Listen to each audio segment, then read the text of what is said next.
इंदौर में बीजेपी के राष्ट्रीय महासचिव और विधानसभा 1 से बीजेपी प्रत्याशी कैलाश विजयवर्गीय ने एक बार फिर सनातन धर्म को मुद्दा बनाते हुए कांग्रेस सांसद दिग्विजय सिंह पर हमला बोला है। उन्होंने बुधवार रात को साहू समाज के कार्यक्रम में सोनिया गांधी के साथ अयोध्या के राम मंदिर जाकर भगवान राम के सामने शरणागत होने की सलाह दी है।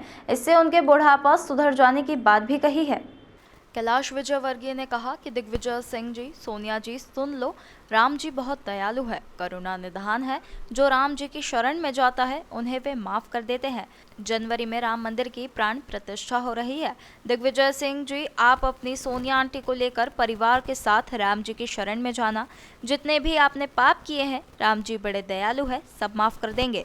जवानी में जो आपने भूल की, गलती की, अब बुढ़ापे में सुधार लो। राम मंदिर में सोनिया आंटी को भी ले जाओ, भगवान राम के शरणागत हो जाओ। ये जीवन जैसे निकाला निकल गया, अगला जीवन धन्य हो जाएगा। वहीं कैलाश विजयवर्गीय ने कहा कि आज हम सौभाग्यशाली है कि मोदी जी के युग में रह रहे हैं। उनके बिना मंदिर बन ही नहीं सकता था। पहले कार सेवा निकली, बलिदान दिए, लेकिन उन्होंने कोर्ट में सही दस्तावेज रखे और मंदिर बनाने के पक्ष में फैसला हुआ। किसी के बलिदान की जरूरत नहीं पड़ी। वहीं पहले लोग गांधी जी की समाधि पर जूते पहनकर फूल अर्पित करते थे, लेकिन जब सबने मोदी जी को जूते उतारते हुए देखा तो सभी ने जूते उतारे।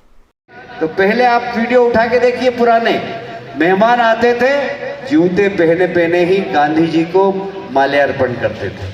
पहली बार ऐसा हुआ। हमारे प्रधानमंत्री जी के साथ दुनिया के G20 में सारे नेता हैं। मोदी जी ने जूता निकाला, सब ने जूते उतार दिए और सब आकर जूते उतार कर गांधी जी की समाधि पे उन्होंने पुष्पमाला चढ़ाई। ये हमारे संस्कार है, ये हमारी संस्कृति है। एक तरफ मोदी जी हिंदू संस्कृति को बढ़ाने का काम कर रहे हैं, दूसरी तरफ कांग्रेस सनातन धर्म को खत्म करने की बात करती है।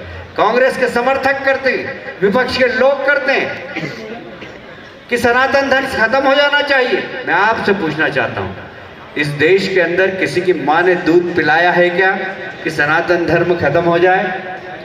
चिंता मत करो साहू जी, आप 2 मिनट 4 मिनट बोलो, मेरे पास घड़ी है। जब 10 बज जाएगी तो मैं खत्म कर दूंगा अपने आप, मुझे मालूम बहुत टाइम है, अभी 6 मिनट। क्या इस देश के अंदर कोई सनातन धर्म खत्म कर सकता है? किसी की मां ने दूध पिलाया है? हम सौभाग्यशाली हैं कि हम मोदी जी के युग में रह रहे हैं। हमारे पूर्वजों ने मंदिरों को टूटते हुए देखा कि नहीं देखा? सोमनाथ मंदिर को तोड़ा 17 बार और लूटा। राम जन्मभूमि के मंदिर को तोड़ा, कृष्ण जन्म मंदिर को तोड़ा। 1000 से ज्यादा मंदिर तोड़े गए देश भर में। पर हम उस युग में देख रहे हैं, जी रहे हैं मोदी जी के नेतृत्व में, जहां हमारे पूर्वजों ने मंदिर टूटते हुए देखे, हम मंदिर बनते हुए देख रहे हैं। ऐसे सौभाग्यशाली लोग। और इसलिए अब तय करना है। मैं आपसे पूछना चाहता हूं, यदि मोदी जी देश के प्रधानमंत्री नहीं होते तो क्या राम मंदिर बन सकता था? क्या बन सकता था? क्या? अरे मंदिर के लिए कितने आंदोलन किए, कितनी कार सेवा की, कितने लोगों ने बलिदान दिया, पर बिना बलिदान के न्यायालय को सही कागज सरकार ने प्रस्तुत किए, न्यायालय ने राम मंदिर के पक्ष में फैसला दिया और आज शान से दुनिया का सबसे बड़ा राम मंदिर बनाने का काम आज मोदी जी के नेतृत्व में उत्तर प्रदेश में हो रहा है। हम बोलते थे रामलला हम आएंगे, मंदिर वहीं बनाएंगे। दिग्विजय सिंह जी कहते थे तारीख नहीं बताएंगे। अरे भैया, अब तो तारीख भी बता दी दिग्विजय सिंह जी। तुम्हारे वकील कपिल सिब्बल ने, कांग्रेस के नेता ने कोर्ट में कहा कि राम काल्पनिक व्यक्ति है, राम नाम का व्यक्ति हुआ ही नहीं, रामचरितमानस उपन्यास है। मैं आपसे पूछना चाहता हूं, क्या भगवान राम काल्पनिक व्यक्ति है? हमारी भगवान राम के प्रति श्रद्धा है कि नहीं बताइए?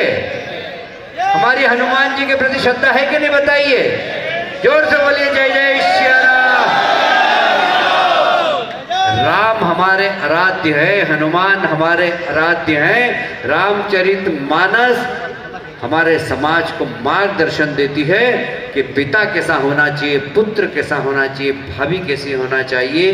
ये पूरे सामाजिक परिवेश को मार्गदर्शन देने का काम रामचरितमानस करती है, जो कि मर्यादा का पाठ पढ़ाती है।